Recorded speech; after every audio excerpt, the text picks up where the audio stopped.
Le temps est pour nous une dimension simple. Elle ne peut qu'avancer à un rythme constant et dans une seule direction. Effectivement, des secondes sont des secondes pour tous, et il nous est impossible de remonter dans le temps.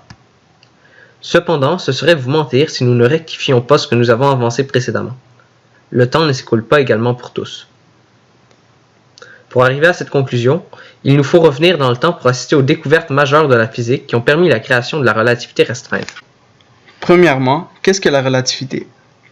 Le principe de relativité dit tout simplement que les lois de la physique sont les mêmes partout, tout le temps, et quel que soit le référentiel. La théorie de la relativité est séparée en deux parties, la relativité restreinte et la relativité générale. Notre sujet, la relativité restreinte, utilisera des concepts comme l'espace-temps et la vitesse de la lumière constante. Cette relativité est dite restreinte car elle ne tient pas compte des notions de gravité qui arrivent dans la relativité générale. Pour bien expliquer cette théorie, il faudrait commencer par où les projets commencent souvent, la rectification d'erreurs passées, et où de mieux pour commencer qu'en Grèce antique. Âge d'or de découvertes scientifiques et mathématiques, en plus d'être un terreau fertile pour la philosophie, cette époque n'était pas toujours dans le vrai. Un Grec en particulier nous intéresse, il s'appelle Aristote. Aristote fut un véritable touche-à-tout. On le retrouva principalement en philosophie, mais également en politique, en économie, en biologie, en religion, en rhétorique, en poésie et en physique. Il commença par faire la démonstration du géocentrisme et l'immobilité de la Terre. Ces deux principes allaient main dans la main à l'époque, car puisque la Terre était au centre de l'univers, elle ne tournait, c'étaient les autres astres qui lui tournaient autour. Nous allons reproduire sa preuve irréfutable d'une très grande complexité au péril de notre vie.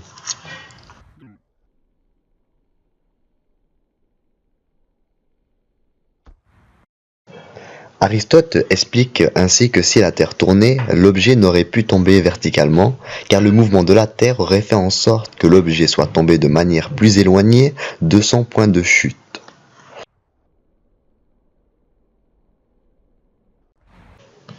Marseille. Il énonce également qu'il existe deux types de mouvements. Les premiers sont naturels car ce sont les mouvements qu'empruntent les quatre éléments d'Empédocle, soit l'air, le feu, l'eau et la terre. Ces éléments désirent retourner vers leurs sources respectives. L'eau et la terre vont vers le bas, alors que le feu et l'air vont vers le haut. Il y a plusieurs scientifiques qui ont contribué à la compréhension de la théorie de la relativité restreinte. Les plus importants étant Giordano Bruno, Galilée, James Clerk Maxwell, Hendrik Lorentz, Henri Poincaré et Albert Einstein. Commençons avec Giordano Bruno. Bruno était un philosophe italien. On peut penser qu'un philosophe n'aurait pas sa place dans l'histoire de la relativité, mais ce serait commettre un immense outrage que de ne pas en parler. Bruno fut un des premiers hommes à remettre en question les pensées religieuses et grecques. D'ailleurs, il finit sa vie sur un bûcher de l'Inquisition pour grande hérésie, dont athéisme, non-conformité de l'univers. En fait, il imaginait déjà un univers infini et avec une infinité de planètes semblables à la Terre, contenant elle-même une infinité de formes de vie différentes. Aussi pour son intérêt pour la magie et ses propos blasphématoires. En fait, ce qu'il a dit, c'est que Jésus n'est pas le Fils de Dieu, que le Saint-Esprit est l'âme du monde et que Lucifer sera remonté des enfers pour redevenir un ange et puis sera pardonné. Sa dernière hérésie est celle qui nous importe le plus. Il prouva que la démonstration d'Aristote sur la rotation de la Terre était erronée. Et nous la reproduirons une nouvelle fois au péril de nos vies.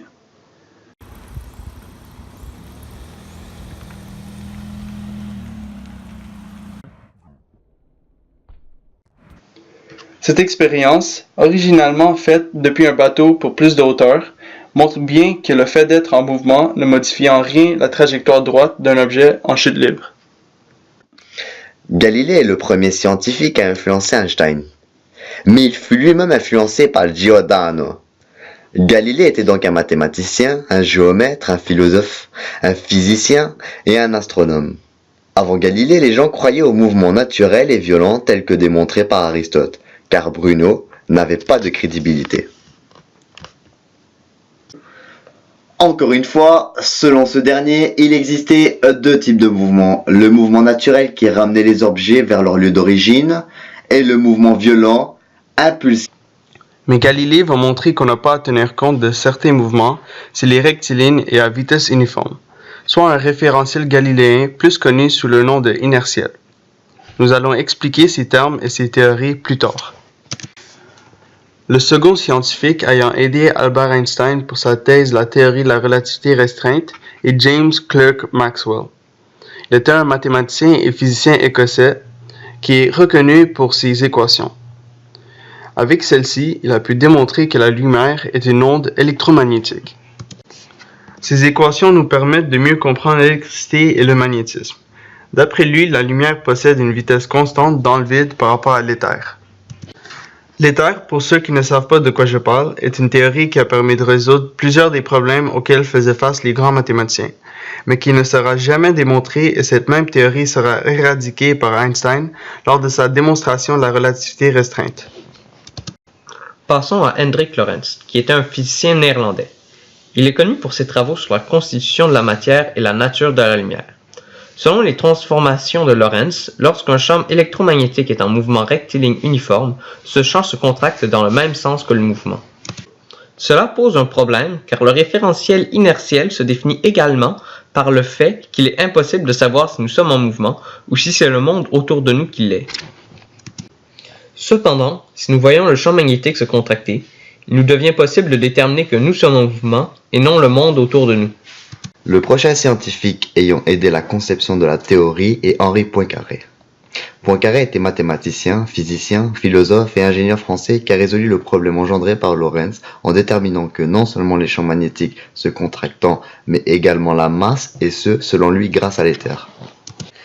Pour terminer, le dernier scientifique ayant participé et ayant découvert la théorie de la relativité restreinte est Albert Einstein. Albert Einstein est un physicien théoricien, il a élaboré la théorie de la relativité restreinte en 1905. Il fut détenteur d'un prix Nobel de physique en 1921.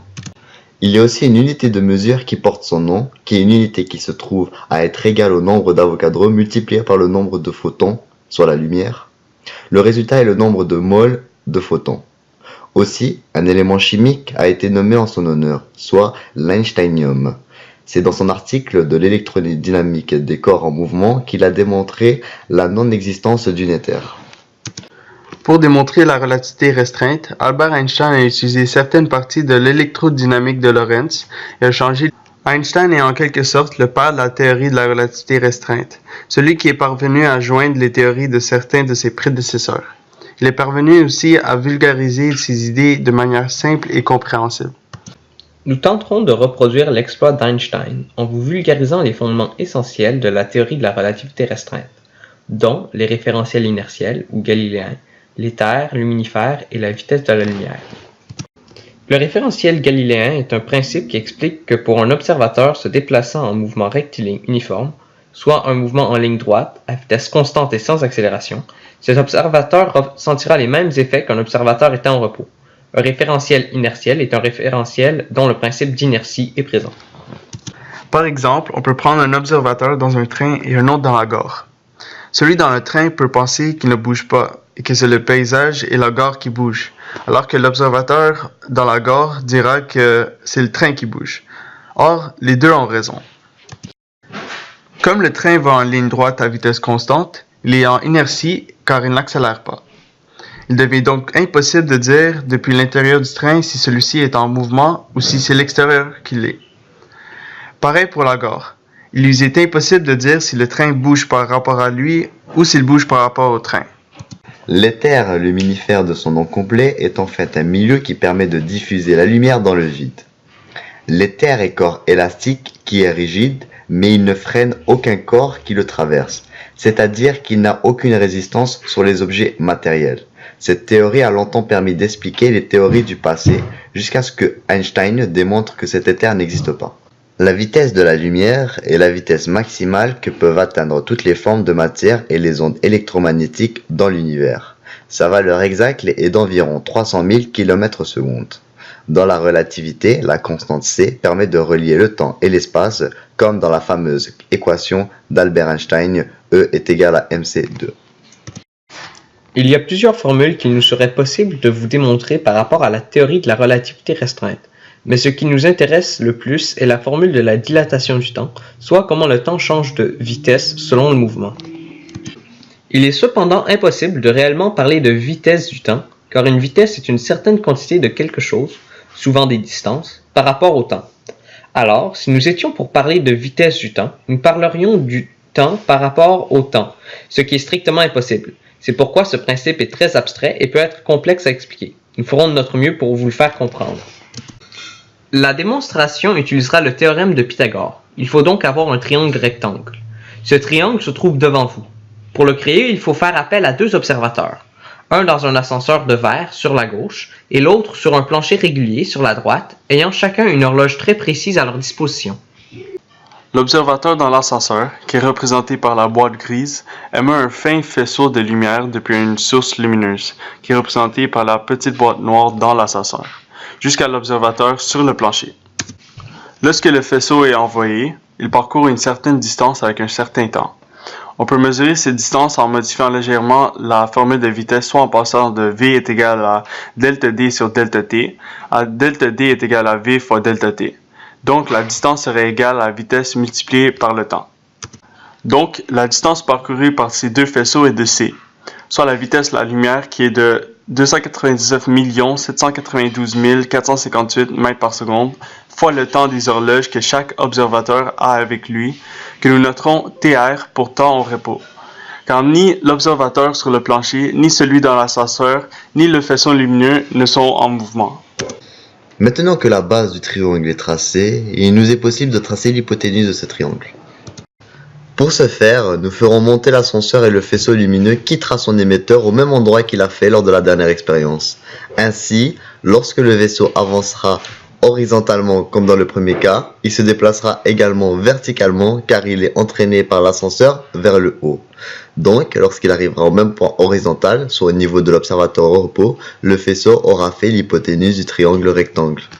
Il est encore possible de définir la distance parcourue par la même formule que nous avons utilisée pour le premier côté, soit delta D est égal à V fois delta T. Ici, la vitesse est toujours égale à la vitesse de la lumière, c'est le temps qui change. Le temps est désormais une nouvelle variable appelée temps en mouvement, ou Tm, car l'ascenseur et son observateur sont en mouvement rectiligne unique. Le temps est plus lent lorsqu'il est en mouvement que lorsqu'il est immobile, car lorsque nous comparons les deux distances, soit c fois tr est plus petit que c fois tm, en divisant par c de part et d'autre, tr est plus petit que tm. Comme le démontre le théorème de Pythagore, l'hypoténuse est toujours plus longue que ses cathètes. Donc, nous avons que le temps en mouvement est plus grand que celui au repos. Il nous est donc possible de multiplier ce temps en mouvement par un certain nombre tel qu'il sera égal au temps au repos. Nous appellerons ce nombre gamma. Pour définir gamma, il nous reste à définir le dernier côté de notre triangle, soit sa hauteur. La hauteur ici est la différence entre le delta D au carré au repos et celui en mouvement. La vitesse de l'ascenseur entre ici en jeu car la distance se mesure grâce au temps et à la vitesse. Ce mouvement vertical est le même que celui de l'ascenseur. Donc on peut utiliser sa vitesse et son temps relatif, soit le temps en mouvement pour le calculer. Ainsi, le dernier côté est défini par la vitesse de l'ascenseur fois le temps en mouvement. Sur ce, le triangle est complété et il est désormais possible de trouver gamma tel que Tm fois gamma est égal à Tr. La première chose à faire consiste à avoir une équation, ce qu'on va faire avec la relation de Pythagore, soit que l'hypoténuse au carré va être égale à la somme des cathètes au carré. Ce qui revient à dire que C fois Tm à la 2 va être égal à V fois Tm à la 2 plus C fois Tr à la 2. Ensuite, on va soustraire la hauteur de part et d'autre pour être capable de rassembler les Tm ensemble. Ce qui nous donne C fois Tm à la 2 moins V fois Tm à la 2 qui va être égal à C fois Tr à la 2.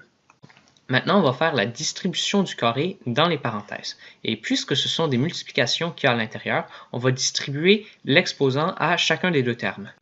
Ce qui nous donne Tm à la 2 fois C à la 2 moins Tm à la 2 fois V à la 2 est égal à Tr à la 2 fois C à la 2. Ensuite, on peut faire une simple mise en évidence du terme Tm à la 2 du côté gauche de l'équation. Ce qui nous donne Tm à la 2 fois C à la 2 moins V à la 2 est égal à Tr à la 2 fois C à la 2. Maintenant, on veut isoler Tr à la 2 du côté droit de l'équation. Donc, pour faire ça, ce qu'on va faire, c'est qu'on va diviser par C à la 2 de chaque côté. Ce qui nous donne Tm à la 2 fois 1 moins V à la 2 sur C à la 2 est égal à Tr à la 2. Ensuite, ce qu'on veut être capable de faire, c'est comparer le temps au repos et le temps en mouvement. Pas le temps au repos au carré, ni le temps au mouvement au carré. Donc, ce qu'on va faire, c'est qu'on va appliquer une racine carrée partout.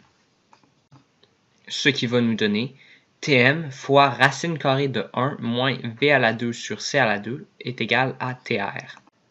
Ce qu'on peut faire maintenant, c'est aller comparer les deux équations. On voit bien que les équations ont ici une forte similitude entre elles.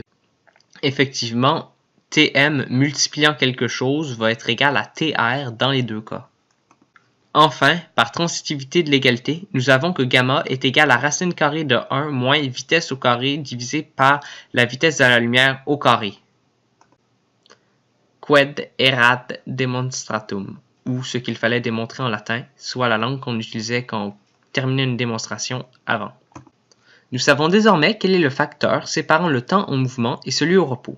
Ce facteur est racine carrée de 1 moins V au carré divisé par C au carré, aussi représenté comme gamma, représente donc un nombre entre 0 et 1, où V représente la vitesse du mouvement, donc une variable, et C la vitesse de la lumière, ou une constante.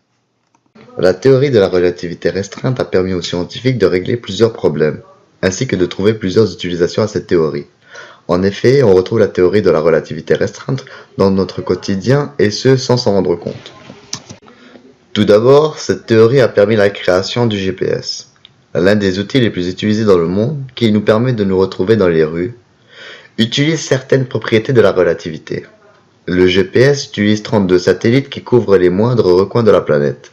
Ces satellites orbitent autour de la Terre à 20 200 km d'altitude et possèdent une vitesse de 14 000 km/h. À une telle altitude, les scientifiques ont dû utiliser les propriétés de la relativité. Le fait que les satellites soient dans l'espace fait en sorte que la gravité terrestre est de 17 fois moins grande que sur Terre. Donc, au final, la théorie de la relativité restreinte a permis de synchroniser à la moindre microseconde les secondes de l'horloge située dans le satellite et l'horloge terrestre. Une autre application de la théorie de la relativité restreinte est dans l'électromagnétisme qui s'appuie des effets relativistes, soit donc dans l'électricité que l'on utilise tous les jours. Ce dû au fait que les générateurs d'électricité produisent beaucoup d'énergie à partir des champs magnétiques qui se contractent dû à leur mouvement. Pour comprendre davantage comment utiliser ces champs magnétiques, les scientifiques ont utilisé l'une des propriétés de la théorie de la relativité restreinte, qui est la notion de contraction des champs magnétiques. Bref, tout ceci nous permet de voir que la relativité n'est pas seulement l'affaire d'Einstein, mais de bien d'autres mathématiciens et scientifiques à travers l'histoire. Que ses fondements sont accessibles à tous, qu'elle est utile dans la vie de tous les jours et que les mathématiques, comme dans tous les autres domaines scientifiques, y sont bien présentes. Nous avons réussi grâce à elle notre but de trouver comment le temps changeait. Au final, la distorsion temporelle n'était relativement pas complexe.